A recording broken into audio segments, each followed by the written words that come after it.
성경 바르게 읽기 마태복음 9장입니다. 마태복음 9장은 8장과 함께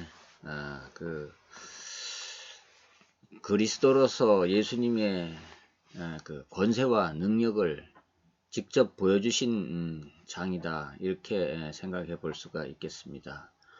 성경을 우리가 복음적으로 해석하고 읽어간다면 그것이 맞는 그 관점이라고 생각을 합니다. 그런 관점에서 지난번에 마태복음 8장을 읽었습니다. 이제 오늘은 9장을 통해서 예수님께서 치유사역을 통해서 그리스도의 권세와 또 그리스도의 능력을 나타내는, 충분히 그리스도로서의 그 능력이 있다고 하는 것, 또 권세가 있다고 하는 것을 나타내는 장면을 우리가 마태복음 8장 9장에서 확인시켜 주는 겁니다. 마태가 이걸 기록하면서 유대인들에게 이렇게 권세가 있으시고 이런 권세를 가진 분이 그리스도가 아니겠느냐라고 말하는 거죠. 그런 관점에서 우리가 9장을 다시 한번 9장을 읽어보겠습니다. 마태복음 9장.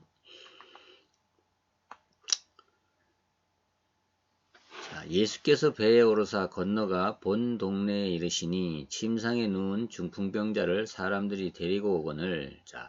중풍병자를 지금 사람들이 데리고 옵니다. 중풍병자는 스스로 움직일 수 없는 사람이죠.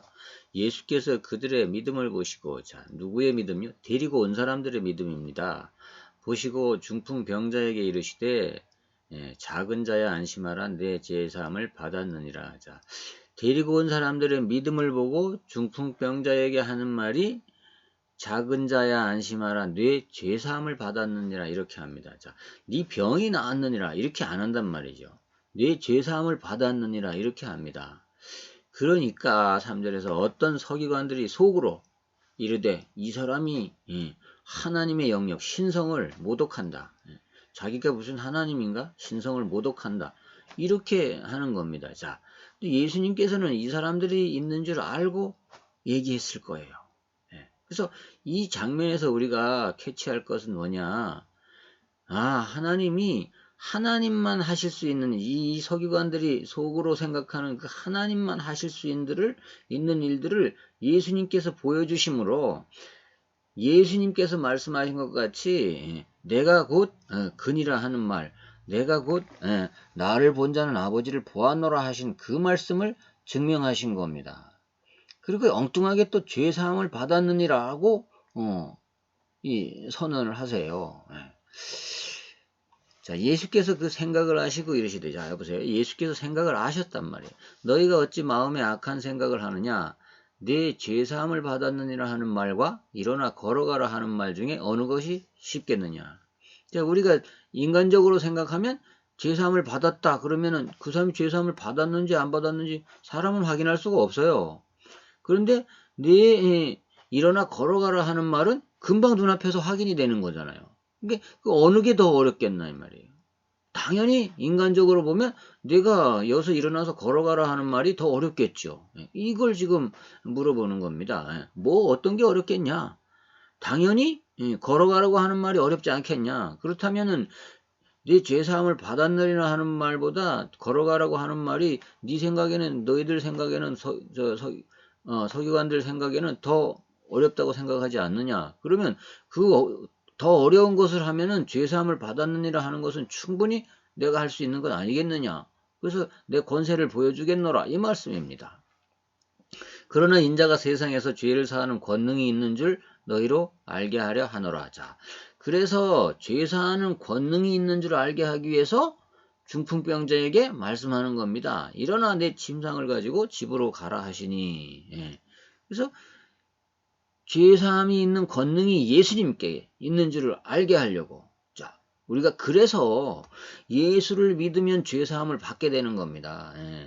예수님께는 죄사함의 권능이 십자가에 달리기 전서부터 다 가지고 계신 겁니다. 왜? 그분이 하나님이기 때문에 그래요. 그래서 어떤 사람들은 여호와의 증인들이나 어떤 고대 아리우스 같은 그런 사람들은 예, 이 삼위일체를 부인하잖아요. 근데 성경 가운데 삼위일체라는 단어는 없지만 하나님은 삼위로 역사하시는 그런 하나님이구나. 삼위가 성부와 성자와 성령이 다 하나구나 라는 거를 우리가 복음을 제대로 이해하고 나면 그렇게 인정할 수밖에 없는 그것들이 복음서에 다 실려 있는 거란 말이죠. 근데 뭡니까? 이단이나 이런 사람들은 그것을 성경을 자꾸 인간적으로 보는 겁니다. 인간적으로 잣대로 보니까 이게 해석이 안 되는 겁니다. 자, 네 침상을 가지고 집으로 가라 하시니, 자, 그랬는데 그가 일어나 집으로 돌아가거늘 무리가 보고 두려워하며 이런 권능을 사람에게 주신 하나님께 영광을 돌리니라. 자, 그러니까 이 죄를 사는 권세보다도 사람들이 생각하기에 일어나서 중풍병자를 보고 걸어가라고 하는 그게 더 크게 보인다 이 말이에요. 근데 죄사함을 받았노라고 하는 것보다 더 큰 일을 행하는데 죄사함을 하는 권세는 왜 예수님께 없겠냐 이 말이에요. 그걸 가르쳐 주시려고 예수님이 여기서 표적을 보여주신 겁니다. 기적을 통해서 표적을 보여주신 겁니다. 자, 이 중풍병자를 고치는 기적을 통해서 내가 예수님이 그리스도라는 그리스도의 권세를 가지고 왔다는 이것을 보여주신 표적이 되는 겁니다. 또요, 예수께서 그곳을 떠나 지나가시다가 마태라 하는 사람이 세관에 앉아 있는 것을 보시고 이르시되 나를 따르라 하시니 일어나 따르니라. 자, 마태는요 세리예요. 자, 레위라고 하는 이 마태는 세리입니다. 세리인데 세관에 앉아서 사람들에게 세금을 뜯어내고 있는 거예요. 속된 말로 하면. 근데 그 사람 보고 일어나서 따르라고 제자를 삼는 겁니다. 예수께서 마태의 집에서 앉아 음식을 잡수실 때 많은 세리와 죄인들이 와서 예수와 그의 제자와 함께 앉았더니, 자, 그 마태도 세상 그때 당시에 생각하기에는 동족의 피를 빨아먹는 세리, 세금을 걷어가지고 로마에 갖다 바치는 세리, 이렇게 생각을 했단 말이죠. 근데 그 예수님이 그의 집에 가서 그들이 상종도 안 하는 사람들이에요. 이때 당시에는. 앉아 음식을 잡수실 때 많은 세리와 죄인들이 와서 예수와 그의 제자들과 함께 앉았더니, 이거 뭐 죄인이고 뭐고 없는 거예요. 예수님은 지금. 그러니까 바리새인들이 보고 그의 제자들에게 아주 모범적 신앙인들이 보고 그의 제자들에게 이르되 어찌하여 너희 선생은 세리와 죄인들과 함께 잡수시느냐. 그거 잘못됐지 않냐. 어떻게 죄인들과 함께 어울리고 밥까지 먹느냐 이 얘기를 하는 거죠.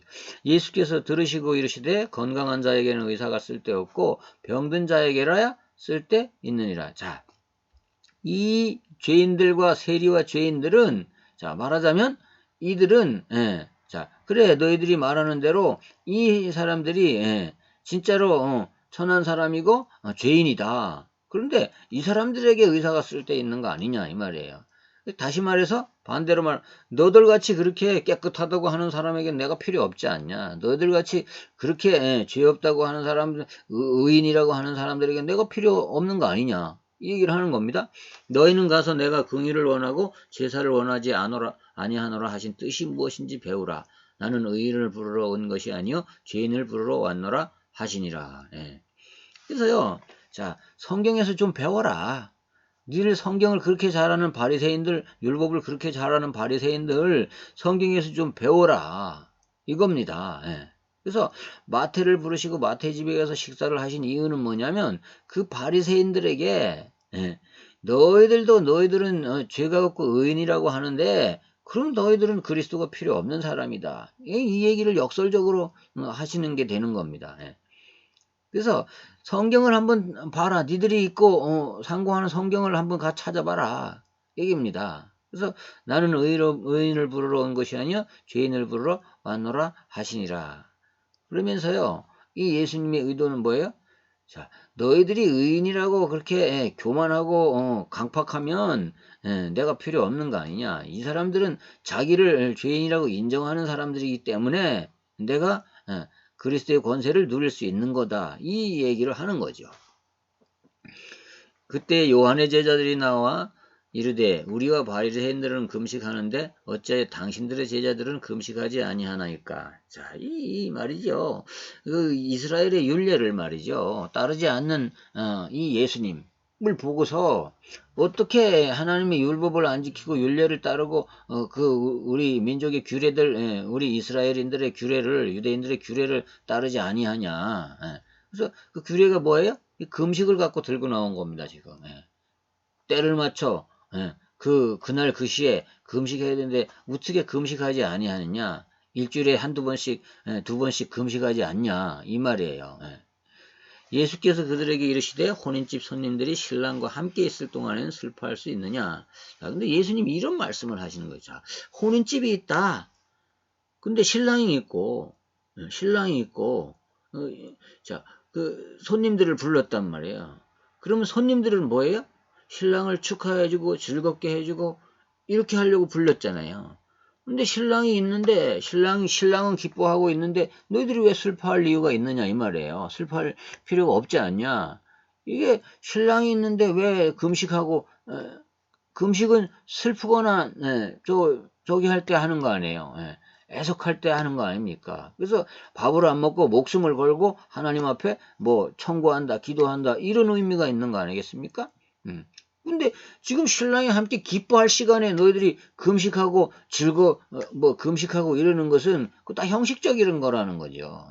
그러나 신랑을 빼앗길 날이 이르니 그때에는 금식할 것이니라. 자, 신랑 대신 예수님을 너희들에게서 빼앗길 날이 있을 거다. 그때는 금식하라. 그러면서 교훈하시는 게 뭐냐 하면, 자, 보세요. 생배 조각을 낡은 옷에 붙이는 자가 없나니 이는 기은 것이 그 옷을 당겨 헤어짐이 더하게 되며. 자, 생배, 새로운 배, 새로 만든 그 직조품, 생배 조각을 갖고 왔는데 낡은 옷에 붙이면 이 생배 조각은 안 찢어지지만 낡은 옷을 그 기은 옷을 입고 다니면 어떻게 돼? 그 낡은 옷이 찢어져 버리잖아요. 그런 겁니다.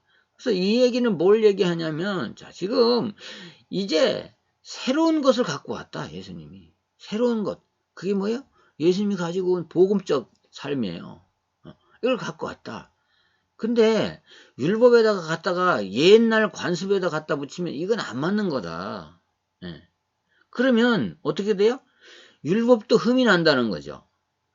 그렇게 볼 수 있죠. 지금 예수님 그렇게 얘기하는 겁니다. 왜냐하면 지금 질문한 자들이 요한의 제자들이 자, 왜 당신은 율법을 안 지킵니까? 왜 우리 교회의 규례를 안 지킵니까? 이 얘기를 하잖아요. 그러니까 예수님께서 직접적인 말씀은 아니지만 자, 이 낡은 옷이라는 것은 뭐예요? 율법적인 그런 관습의 삶을 얘기하는 거잖아요. 그게 적용이 될 수가 없다는 거예요. 하나님의 복음 가지고 그런 관습적인 행위에 갖다 대면 될 수가 없다는 거죠. 17절 새 포도주를 낡은 가죽 부대에 넣지 아니하나니. 자, 여기 또 똑같은 얘기입니다. 사실은 새 포도주는요, 낡은 가죽 부대에 넣으면 새 포도주는 발효하면서 가스가 차잖아요. 그러니까 터져버린단 말이에요. 그러니까 새 포도주는 새 부대에다 넣어야지 가죽 부대가 늘어나면서 터지지 않고 늘어나면서 그 탄력을 유지해 갖고 포도주를 보존할 수 있는 거죠. 자, 그렇게 하면 부대가 터져 포도주도 쏟아지고 부대도 버리게 됨이라.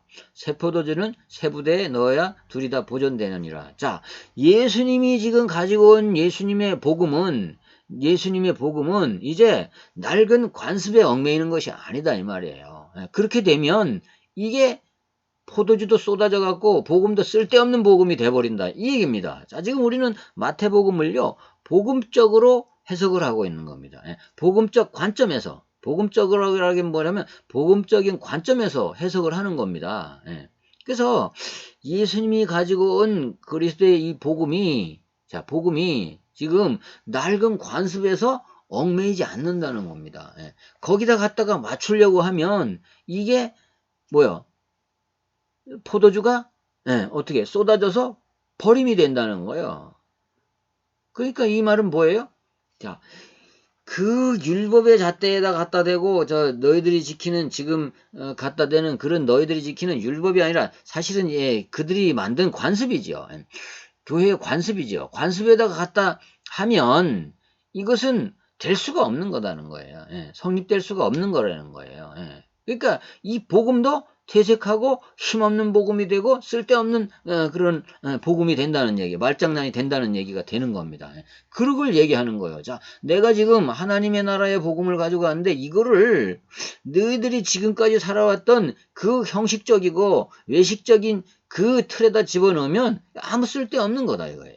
예. 그 얘기를 하는 겁니다. 복음적으로. 자, 예수께서 이 말씀을 하실 때 한 관리가 와서 절하며 이르되 내 딸이 방금 죽었사오나 오셔서 그 몸에 손을 얹어주소서 그러면 살겠나이다 하니 자 이제 한 관리가 온 겁니다. 예, 한 관원이 와가지고 내 딸이 죽었는데 좀 살려주십시오. 얼른 와서 손만 얹어주세요. 이렇게 하는 겁니다. 예수께서 일어나 따라가시며 제자들도 가더니 그러니까 예수님이 자 뭐 어떻게 하고 대답을 하고 따라가셨는지 모르지만 어쨌든 따라가셨다고 기록을 합니다. 12해 동안이나 혈루증으로 앓는 여자가 예수의 뒤로 와서 그 겉옷가를 만지니 자 그런데 가는 중에요. 자 12년 동안 혈루증으로 앓는 여자가 예수의 뒤로 와갖고 그 겉옷을 만지 혈루증은 뭐예요? 피가 흐르는 병이잖아요. 피가 계속 나는 병입니다. 이게 혈루증. 예, 앓는 여자가 예수의 뒤로 와서 그 겉옷을 만지니 자 이제 그 왜 만졌냐? 이는 제 마음에 그 겉옷만 만져도 구원을 받겠다 함이라. 예. 자 마음에 생각하니까 내가 저 예수님 겉옷만 스쳐도 예수님의 능력이 나를 낫게 하실 것이다 하는 이 믿음을 가졌다는 거예요. 예수께서 돌이켜 그를 보시며 이르시되 따라 안심하라 내 믿음이 너를 구원하였다 하시니 여자가 그 즉시 구원을 받으니라. 자 항상 예수님의 능력은 믿음 위에 역사하는 거죠. 이것을 지금 마태는 기록하는 겁니다. 오늘 여기서요. 예수님이요. 자, 이 여인이 와서 고쳐주십시오라고 말하지 않았어요. 그냥 믿음을 가지고 겉옷만 만졌어요. 그런데 예수님께서 이를 아시고 안심하라 내 믿음이 너를 구원하였다 하시니 여자가 그 즉시 구원을 받으니라. 자, 그 혈루증병에서 이제 즉시 믿음을 통해서 구원받은 겁니다. 그러니까 우리는요 자꾸만 교회는 믿음 하잖아요. 그래서 믿음이 없으면 아무것도 안 되는 거예요. 일단은 예수님에 대한 예수님의 권세에 대한 믿음, 예수님이 가지신 그리스도의 권세에 대한 믿음 이것이 있어야 그 권세를 통하여 우리가 병에서 구원을 받을 수 있는 겁니다. 근데 우리가 뭐 중들이 연불하듯이 여러 번 외우면 하나님이 응답하고 그런 게 아니라는 겁니다. 말하지 않아도 믿음만 가지고 하나님 앞에 이렇게 예수님 앞에 이렇게 행할 때는 자 믿음으로 행하는 모든 것에 자 그 믿음 위에 예수님이 역사하셔서 구원하신다는 겁니다. 예수께서 그 관리의 집에 가사 피리 부는 자들과 떠드는 무리를 보시고 이르시되 물러가라 이 소녀가 죽은 것이 아니라 잔다 하시니 그들이 비웃더라. 소녀가 죽었는데 죽은 걸 죽었다고 안 하고 잔다 그러니까 자 사람의 생각으로는 비웃을 수밖에 없잖아요. 자 지금 죽었다고 피리도 불고 지금 떠들기도 하고 막 이러는 가운데 지금 예수님 도착을 한 겁니다. 무리를 내보낸 후에 예수께서 들어가서 소녀의 손을 잡으심에 일어나는지라. 자 손을 잡으니까 그냥 일어난 거예요. 뭐 죽은 자가 무슨 생각이 있겠어요? 뭐가 있겠어요? 자 예수님의 의지라면 죽은 자도 살린다는 겁니다. 예수님의 의지라면 예수님이 뭡니까? 의도하시면 죽은 자도 살려내신다는 겁니다. 이걸 보여주는 겁니다. 너희들이 그게 비웃냐? 죽었다고 비웃냐? 죽었다고 생각하냐?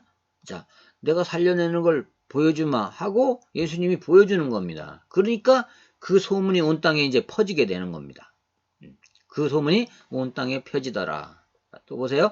예수께서 거기에서 떠나가사 두 맹이 따라오며 소리질러 이르되 다윗의 자손 예수여 우리를 불쌍히 여기소서 하더니 이 두 맹인의 고백이 아주 정확한 고백이죠. 다윗의 자손 예수여. 이것은 뭐예요? 구약 성경에 기록한 메시아가 다윗의 자손으로 오실 것이라 하는 믿음을 이들이 가지고 있어요. 근데 예수님을 그 하나님이 보낸 다윗의 자손 메시아임을 인정하는 말이죠. 그러니까 메시아시여 우리를 불쌍히 여기소서 하는 믿음을 가지고 맹인들이 지금 외치는 겁니다. 자, 눈에 보이지 않잖아요. 보이지 않잖아요. 이 맹인들이요, 예수님이 지나간다는 소문을 들은 거예요. 소문을 듣고 떠나가라 외치는 겁니다. 소리 질러서 다윗의 자손 예수여 우리를 불쌍히 여기소서 이렇게 하는 겁니다. 그러니까 이 맹인들도요, 소문만 듣고도 예수님이란 존재에 대해서 자기들이 맹인이지만 귀는 뚫렸으니까 그 들은 메시아에 관해서 들었잖아요. 그러니까 들어서 믿음을 갖고 있는 그분이 메시아가 바로 예수님이라는 것을, 그래서 다윗의 자손 예수여라고 고백하는 겁니다. 예수께서 집에 들어가심에 맹인들이 그에게 나오거늘 예수께서 이르시되 내가 능히 이 일 할 줄을 믿느냐 대답하되 주여 그러하오이다. 자, 물어보는 겁니다. 이제 믿느냐고 물어보는 겁니다. 어찌 그렇게 소리를 고래고래 지르고 이렇게 하느냐? 내가 너희들을 고쳐줄 수 있다고 어떻게 믿느냐? 이렇게 얘기합니다. 그러니까 우리가 믿습니다. 그러하오이다 하니 이에 예수께서 그들의 눈을 만지시며 이르시되 너희 뭐대로 믿음대로 되라 하시니 그 눈들이 밝아진지라 예수께서 엄히 경고하시되 삼가 아무에게도 알리지 말라 하셨으나 그들이 나가서 예수의 소문을 그 온 땅에 퍼뜨리니라. 여보세요. 중요한 말이 있습니다. 우리가 예수님은요 믿음대로 역사하십니다. 그래서 그들의 눈을 만지시며 이르시되 29절에 너희 믿음대로 되라 하시니. 자, 뭐 나하라 이런 말 한 게 아닙니다. 그래 네가 믿는 만큼 된다는 겁니다. 예수님에 대해서 우리가 믿는 만큼 예수님이 역사하는 겁니다. 그래서요, 자, 믿음 위에 믿음 위에 예수님이 이렇게 역사하셨다 하는 것을 기록한 겁니다, 지금. 마태복음에서. 그 다음에, 자, 그들이 나갈 때 귀신 들려 말 못하는 사람을 예수께 데려오니. 자, 아까는 눈을 못 보는 사람. 이번에는, 자, 귀신이 들려서 말 못하는 사람. 자, 여기서 보니까 말을 못하는 사람인데요, 귀신이 들렸다 그랬습니다.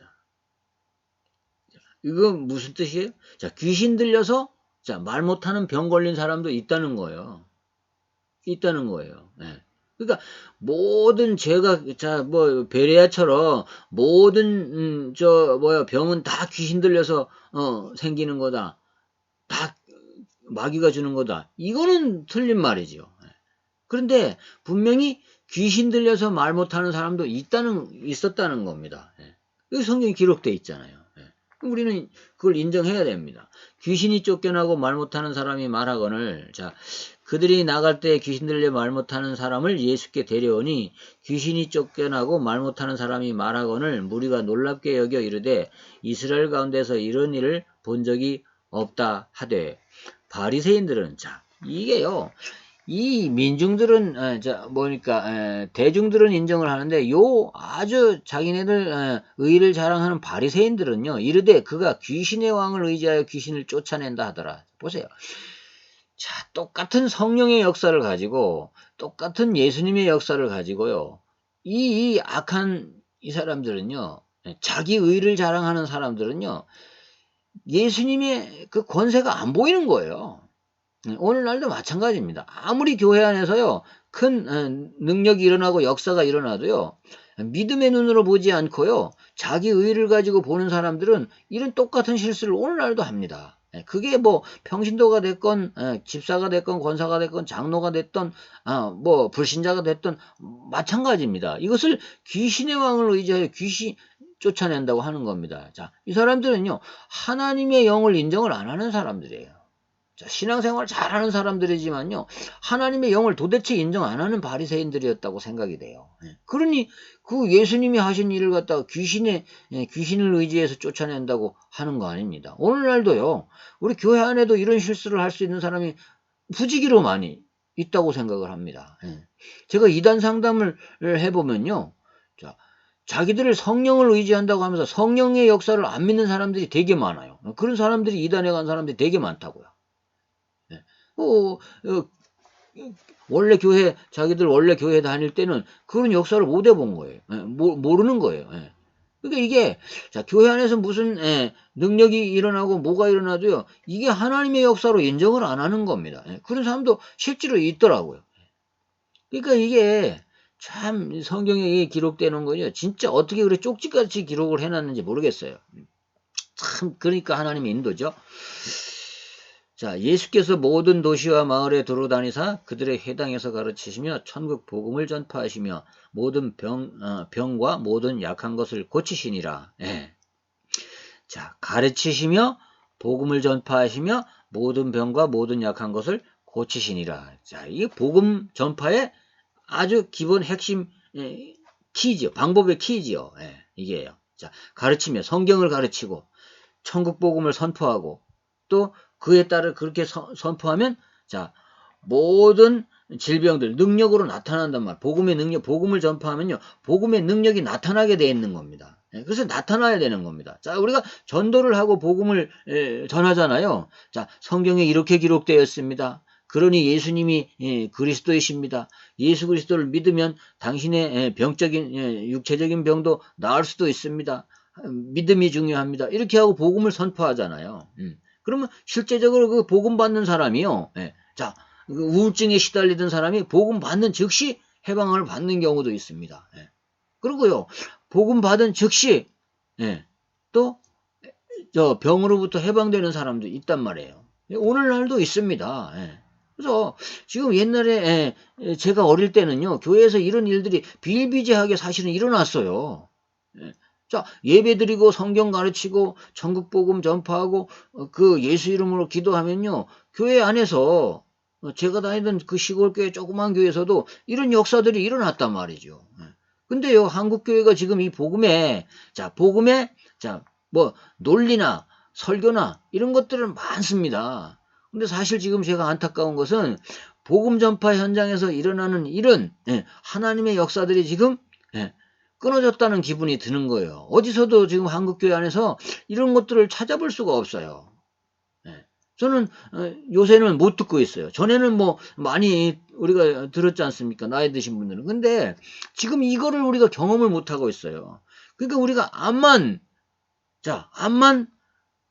설교를 들어도 설교를 해도 실제적인 그런 예수님의 역사하시는 능력의 역사를 보지 못하니까요. 사람들이요. 믿지를 않으려고 하는 겁니다. 이게 지금 한국교회의 문제입니다. 무리를 보시고 불쌍히 여기시니 이는 그들이 목자 없는 양과 같이 고생하며 기진함이니라.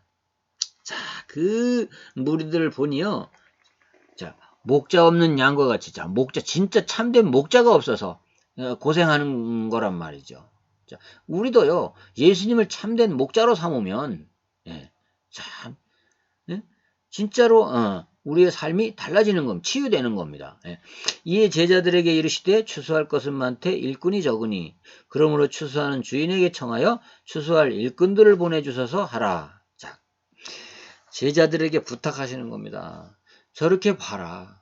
구원받을 사람, 진짜 병에서 해방되어야 될 사람, 그리스도의 복음이 필요한 사람, 하나님이 필요한 사람, 이 너무 많다. 근데 이거 알려줄 사람이 없다. 오늘날도 마찬가지입니다. 세상에요, 사람들이 다 가진 것 같고 이 문명의 혜택을 누림으로 인해서 아주 잘 살아가는 것 같지만 사람들 마음 속에는요, 불안과 초조와 그죠? 불만과 불신앙과 이런 것들이 가득 차 있단 말이죠. 마음이 더 병들어 있어요, 보면은. 자, 요즘에 1년에 일어나는 뭐 일들을 보세요. 유력한 사람들이 다 성공하고서 자살하고, 이게 뭡니까?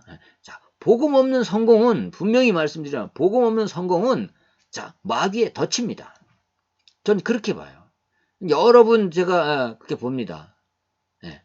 지금, 정치인들, 이렇게 자살하고, 또 미투에 걸리고 이 성추행에 걸리고 이렇게 해갖고 꼭대기까지 올라갔다가 무너지는 거를 보면서 저는요, 영적으로 그런 생각을 하는 겁니다. 야, 복음 없는 사람들의 저 성공은 마귀가 쳐놓은 덫이구나. 예, 올무구나. 예, 이렇게 생각을 합니다. 그들을 높은 데까지 올렸다가 꺾어버리는 겁니다. 예, 꺾어버리는 겁니다. 자, 우리 기독교인들 중에도요. 그런 사람들이 있지 않습니까? 예, 진짜로 그 사람 속에 복음이 있다 그러면요. 그렇게 되지 않습니다. 예, 예. 어째 뭐 그 높은 자리에 올라갔다가 자살해서 죽습니까? 자살하는 것은 마음이 기쁘고 좋아서 자살하는 거 아니지 않습니까? 그건 누가 하나님이 자살하라고 그런 마음 준다고 생각 안 해요. 절대로 하나님은 그렇게 하시지 않습니다. 한 번도 그런 적이 없습니다. 네. 너 잘못했으니까 자살해 죽어버려라. 그렇게 성경에 기록된 거 없습니다. 이건 분명코 마귀가 주는 생각입니다. 그건 뭐예요? 마귀는요, 사람을 망하게 하는 것이 목적 아닙니까? 예. 그래서 우리가 마귀를 싫어하고 귀신을 싫어하고 사탄을 싫어하는 거 아니겠습니까? 예. 그런 겁니다. 예. 그러니까 우리가요, 진짜로 믿는 사람들은 자, 우리가 예수 그리스도 체험하고 그리스도의 권세를 이 성경에서와 같이 지금 체험하고 우리는 밖에 가서 증인되는 겁니다. 예. 자, 예수 믿으세요. 교회 와서 그 하나님의 역사를 보세요. 그러면 알게 될 겁니다. 믿게 될 겁니다. 라고 말하는 겁니다. 예. 이것이 자, 신천지가 하러 다니는 그 기존 교회 와서 사람 빼가는 게 추수꾼이 아니고요. 정말로 밖에 불쌍한 사람들, 교회 밖에 복음을 몰라서 복음만 알면은 치료될 것인데, 복음만 알면은 저 사람들이 힘을 얻을 것인데, 복음만 알면은 복음을 알게 되면 저 사람들이 예수를 안 믿고는 안 될 것인데, 이런 마음을 가지고 우리는 복음 전해야 할 것입니다. 오늘은 마태복음 9장을 읽어봤습니다. 마태복음 9장을 읽어봤는데요. 8장 9장은 또 말씀드립니다만은 예수님께서 그리스도인 증거를 표적으로 나타내서 보여주신 장면들을 마태가 기록한 겁니다. 그래서 우리는 마태복음 8장 9장을 읽으면서 야, 예수님이 이 모든 문제를 해결할 수 있는 분이구나 하는 것이 우리 마음속에 믿어져야 돼요. 여러분, 지금 뭡니까? 저와 함께 성경을 읽는 분 중에 여러분의 문제가 뭡니까? 여러분, 문제 해결 안 됩니까? 진정으로 마음속에 예수님이 나의 그리스도인가? 모든 인류의 문제를 해결할 수 있는 분이 그리스도가 맞는가? 자, 이 8장 9장을 읽으면서 그 증거를 예수님 보여주셨습니다. 여러분의 저지른 죄 때문에 괴로워하고 있나요? 아니면 여러분의 육신적인 문제 때문에 괴로워하고 있나요? 아니면 여러분의 사업 때문에 괴로워하고 있나요? 예. 자, 예수님이 그리스도라는 사실이 믿어지면, 자, 예수님을 의지하면, 자, 그 믿음만큼 어떻게 믿느냐에 따라서 내 믿음대로 될지어다라고 그랬습니다. 예수님이. 예. 그래서 우리는요, 예수님을 어떤 분으로 믿느냐, 어떻게 믿느냐, 어떤 믿음을 우리가 가지고 있느냐, 예. 자, 예수님의 마음에 흡족한 믿음을 우리가 가지고 있느냐, 않느냐를 한번 점검해 볼 필요가 있는 겁니다. 예. 정말로 신앙인들 중에요, 정말 세상에 예수 안 믿는 사람보다도 못하게 행동하고 그런 사람들이 너무너무 많습니다. 저는요, 전도 현장에 가면 그분들이요, 예? 누구누구 뭐 이렇게 하면서 기독교인들 욕하는 걸 많이 보거든요. 사과해야 됩니다. 자, 오늘은 마태복음 9장을 읽어봤습니다.